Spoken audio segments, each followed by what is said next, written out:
Mabuhay! Grabe, trilyon-trilyong kayamanan na tuklasan malapit sa Maynila. World's green hydrogen ambitions and where the Philippines can fit into that.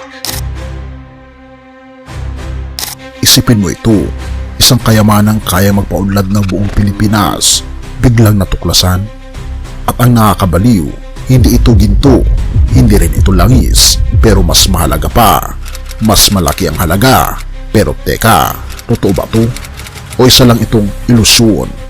Pero bago mo husgahan, pag-isipan mo muna ito. Isang likas na yaman na kayang magbigay ng libu-libong trabaho, magpapababa ng presyo ng kuryente, at literal na babaguhin ang ekonomiya ng bansa. Biglang natagpuan sa isang lugar na hindi mo aakalain. Dikit lang ito sa Maynila, pero gaano nga ba ito kalaki? Ito'y mainit na ibinalita ng Hydrogen Insight, isa itong innovation site na international kung saan sinasabi nilang mahigit sa 800 na tonelada ng natural hydrogen ang kusang lumalabas mula sa lupa taon-taong sa isang lugar sa Zambales. Parang wala lang, di ba? Pero 18 daw na beses itong mas malaki kumpara sa isang 5 milyong toneladang deposito sa Mali, Africa. Isang bansa na matagal nang kilala sa natural hydrogen.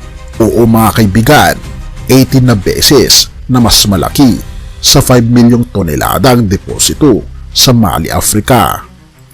At gaano ito kalaki? Aabot lamang naman ito ng 90 milyong toneladang deposito dito sa Zambales mismo. Kung sa Mali nga, ang tagal nilang inaral yun, pero sa atin, bigla na lang lumitaw ang isa sa pinakamalaking tagong yaman ng bansa. Pero teka, ano nga ba itong natural hydrogen at bakit ito mahalaga? Simple lang, ang hydrogen ang susi sa malinis na enerhiya. Isipin mo kung paano natin ito magagamit sa kuryente, sasakyan at industriya ng walang polusyon. Ang ganitong kayamanan ay hindi basta-basta dahil ang presyo nito sa pandaigdigang merkado ay umaabot, kaibigan, sa trilyong-trilyong halaga. Oo mga kaibigan, trilyon-trilyon. Pero hindi lang ito haka-haka. Ang Department of Energy ng Pilipinas mismo ang nagsimula ng mag-auction ng exploration rights para sa kumpanyang gustong i-develop ang kayamanang ito. Ibig sabihin, totoo ito, kaibigan. Pero gaano nga ba talaga ito kalaki? Pakinggan mo ito. The shocking reveal. Sa Mali, Africa, na ang katumbas ng 5 milyong tonelada ng purong hydrogen ay katumbas daw ito ng 55.6 billion cubic meters ng gas, parang 22 milyong Olympic-sized swimming pools.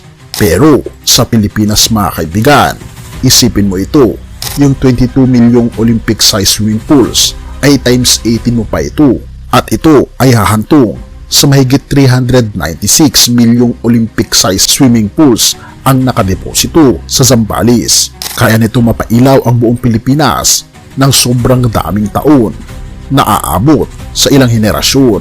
Ang halaga lang naman ito ay pwedeng umabot ng 62.82 trilyong piso. Oo kaibigan, you heard it right. 62.82 trilyong piso. Kung iniisip mo, ang budget natin na 1.6 trillion something ay napakaliit lamang nito at pinag-aawayan pa ito sa ating gobyerno. Pero kung tutuusin, aksidente lamang na nakita ang kayamanang ito na 62.82 trilyong piso sa lugar malapit sa Manila. Isipin mo yun, ang tagong kayamanang mas mahal pa sa langis, biglang lumitaw sa Pilipinas. Pero may problema. Ang tanong ngayon, mapapakinabangan ba ito talaga ng Pilipinas o may ibang bansang susunggab dito bago pa natin maangkin ang sarili nating kayamanan?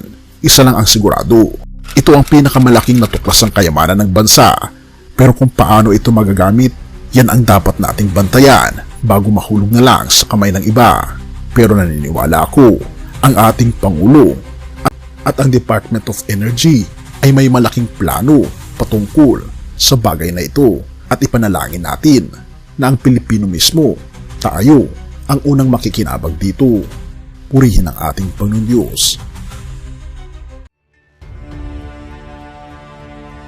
Mateo 6 verse 19 to 21. Huwag kayong mag-ipon ng kayamanan dito sa lupa, na dito'y may naninirang tanga at kalawang, at may magnanakaw na pumapasok at nagnanakaw.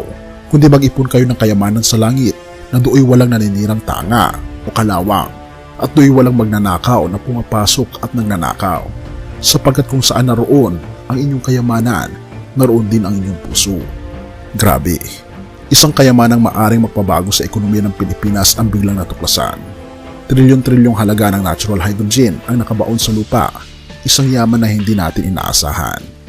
Pero habang ang mundo ay natutok sa kayamanang ito, tayo naman ay dapat tumutok sa tunay na kayamanan na walang katapusan. Ang kayamanang matatagpuan lamang sa ating Panginoon Jesucristo na masigit pa sa anumang kayamanan sa mundo. Ang hydrogen ay maaaring magbigay ng enerhiya sa mga tahanan, industriya at sasakyan. Ngunit ang ating Panginoon Jesus lamang ang makapagbibigay ng ilaw sa ating mga puso at kaluluwa. Maaring magpayaman ang bansang makakakuha ng kayamanang ito, pero gaano man karami ang ating material na kayamanan, hindi ito mayahambing sa yaman ng buhay na walang hanggan na ibinibigay ng ating Panginoong Jesus. Kaya ang tanong, ano ba talaga ang hinahanap mo? Yaman ng mundo o yaman ng langit? Ang yaman sa mundo, mawawala. Enerhiya sa lupa, mauubos. Pero ang yaman sa piling ng ating Panginoon Jesus, hindi kailanman masisira, hindi mawawala, at walang sinuman ang makakaagaw.